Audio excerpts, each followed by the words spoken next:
Selamat pagi dan salam sejahtera untuk kita semuanya. Assalamualaikum warahmatullahi wabarakatuh. Bersama saya hari ini Abdul Muhaimin Pohan ingin menjelaskan sebuah materi pembelajaran bahasa Indonesia tentang materi drama. Kita mungkin sering pernah mendengar dan mungkin sudah melihat bahkan menonton sebuah drama. Namun kita tahu apakah drama dan dari mana drama itu berasal.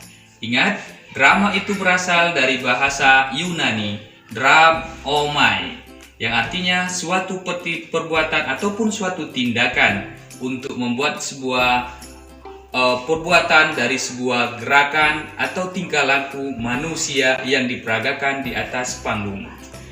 Hal ini sudah berkembang sampai sekarang ini. Bahkan dunia drama semakin modern dengan adanya alat-alat teknologi berupa kamera yang semakin bisa merekam jejak digital manusia yang membuat sebuah drama. Baiklah, drama itu memiliki sebuah bentuk dan juga jenis-jenis dari sebuah drama. Salah satunya adalah drama klausal, komedi, drama opera, drama tragedi, dan drama sebagainya. Drama ini sudah mungkin banyak kita tonton dan kita persaksikan dalam bentuk kegiatan dan hiburan kita dalam sehari-hari. Jadi, untuk membentuk sebuah drama, maka butuh adanya suatu tindakan untuk kita ketahui dari naskah ataupun unsur drama. Unsur drama terdiri dari penokohan, panggung, tata rias, bahkan lampu, dan juga hal yang dibutuhkan dalam sebuah drama. Baiklah, untuk itu kita akan membahas masalah dramanya. Naskah drama itu disusun atas 3 unsur. Unsur yang pertama adalah berbentuk sebuah prolog, dan yang kedua berbentuk dialog, dan yang ketiga berbentuk epilog. Tahu apa itu prolog dan apa itu dialog serta apa itu epilog? Kita bahas satu persatu. Dalam sebuah naskah drama ada namanya prolog. Prolog ini merupakan suatu kata pengantar atau sejarah sebelum drama ini dimunculkan atau dibuat dan dijelaskan dalam sebuah cerita. Untuk itu, muncullah sebuah kata pengantar dari sebuah drama. Jadi, begitu cerita berjalan, masuklah nanti di sana namanya dialog. Dialog adalah suatu penguatan karakter antar tokoh untuk menunjukkan sebuah cerita pada adanya sebuah kesempatan dan perbuatan yang dilakukan oleh para aktor. Maka terjadilah dialog antar mereka, baik sesama para aktor yang lainnya. Untuk itu pula, maka semua hal yang terdapat dalam sebuah konteks ini namanya disebut dialog. Yang terakhir namanya adalah epilog. Epilog ini adalah merupakan sebuah hasil atau kesimpulan dari sebuah hasil cerita yang dikandung pada dialog tadi. Epilog merupakan ending dari sebuah cerita yang diperankan dan dilakoni oleh aktor pada dialog tersebut. Jadi, epilog adalah kesimpulan dari sebuah cerita. Itu adalah yang berbentuk naskah atau teks dari sebuah drama. Unsur intrinsik sebuah drama. Unsur intrinsik drama ada beberapa hal. Yang pertama adalah tema. Tema merupakan pondasi ataupun intisari dari sebuah drama.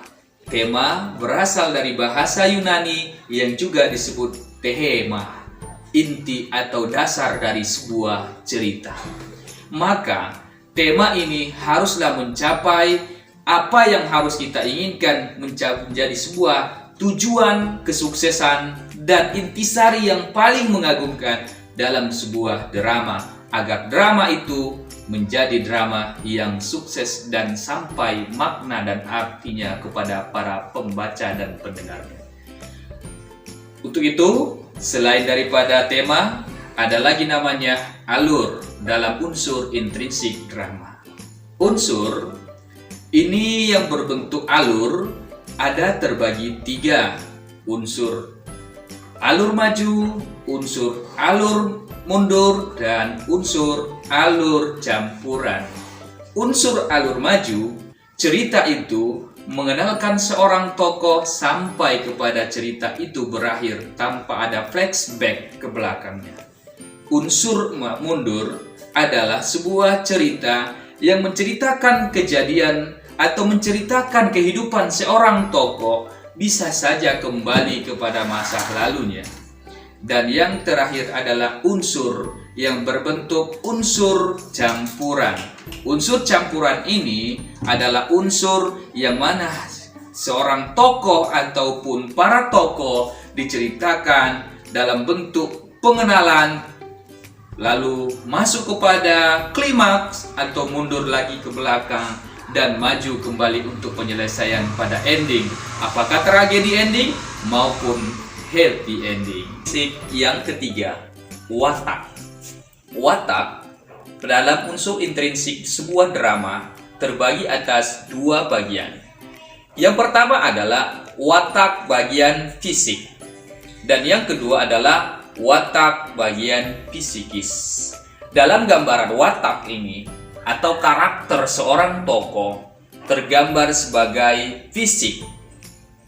Fisik ini disebut bagian luar tubuh dari seorang aktor.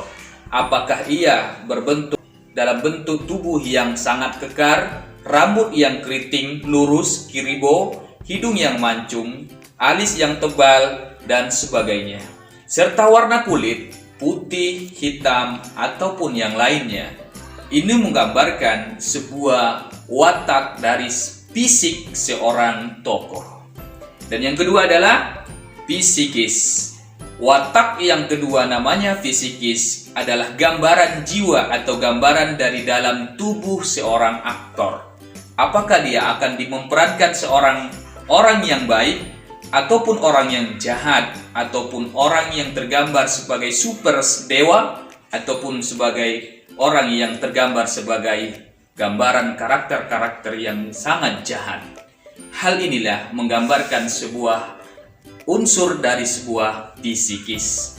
Nah, karakter inilah sebagai penguat seorang tokoh yang akan nanti menggugah perasaan-perasaan para pembaca, perasaan-perasaan para penontonnya. Sehingga kelembutan seseorang aktor nantinya bisa membuat gemas dan marahnya para penonton atau para pembacanya. Atau sangat menjengkelkannya peran atau karakter seorang tokoh bisa jadi membuat jengkelnya atau membosankannya para penonton ataupun para pembaca.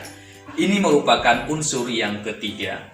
Unsur yang keempat adalah penokohan.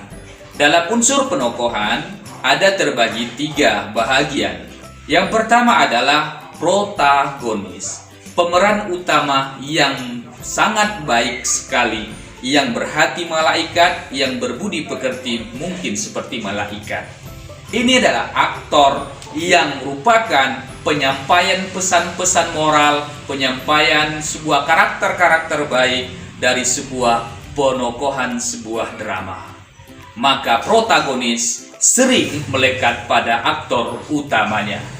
Dan yang kedua adalah penokohan berupa antagonis. Antagonis ditujukan kepada tokoh yang sangat jahat sekali, atau pemeran kedua yang memerankan karakter-karakter yang berlawanan dengan protagonis. Dia adalah orang yang mungkin yang sangat jahat, menjahili atau membenci dan sebagainya, aktor protagonis. Dan yang ketiga adalah aktor yang disebut tritagonis, pemeran pembantu. Semua orang yang keluar dari golongan protagonis, antagonis, Semua aktor yang berada di luar sana disebut sebagai tritagonis atau pemeran-pemeran pembantu. Baik yang membantu pemeran baik, membantu pemeran yang jahat disebut tritagonis, pemeran pembantu yang disebut sebagai aktor ketiga. Selanjutnya adalah unsur amanah. Amanah adalah pesan yang disampaikan seorang penulis kepada para pembacanya ataupun para pendengarnya. Amanah ini bisa saja tertera pada goresan naskah-naskahnya ataupun dari sebuah dialog antar tokoh atau pada ucapan lisan seorang tokoh protagonis atau tokoh pemeran baiknya. Maka amanah itu bisa terbagi atas dua bagian. Amanah berbentuk tersurat dan amanah berbentuk tersirat. Amanah yang tersurat adalah amanah yang ada nyata disampaikan oleh seorang aktor bahwasanya mana yang berbentuk larangan, mana yang berbentuk ajakan. Mungkin itu suatu keburukan, maka harus dihindarkan. Mungkin itu suatu kebaikan yang mungkin harus dikerjakan. Itulah amanah yang berbentuk tersurat. Yang kedua adalah amanah yang berbentuk tersirat. Amanah yang tersirat ini jarang sekali kita temukan dalam sebuah goresan tinta dalam naskah drama. Hanya saja penonton diajak untuk lebih kreatif, lebih inovatif, mengambil hikmah-hikmah yang terkandung dalam sebuah drama. Baik drama itu berbentuk drama kausal dan drama apapun jenis dramanya, kembali ke para penonton atau para pembacanya untuk bisa mengambil hikmah yang terkandung dalam sebuah drama yang diperankan maupun drama yang dibaca. Itulah merupakan unsur-unsur intrinsik, unsur pada sebuah naskah drama, dan juga unsur yang ada pada tokoh aktor utama dan pembantu sebuah drama. Jadi, bisa saja kita mengambil hikmah dan pembelajaran dari video ini untuk bisa kita jadikan bahan pembelajaran bagi kita di sekolah tingkat SMA kelas 11. Mungkin hanya ini yang bisa saya sampaikan sebagai pembelajaran pada materi drama ini. Mudah-mudahan bermanfaat bagi kita semua, meluaskan wawasan kita, menjadikan pembelajaran bagi saya untuk memperbanyak dan mencari referensi lebih banyak lagi tentang pembelajaran berikutnya dan pada video-video berikutnya. Demikian dan terima kasih.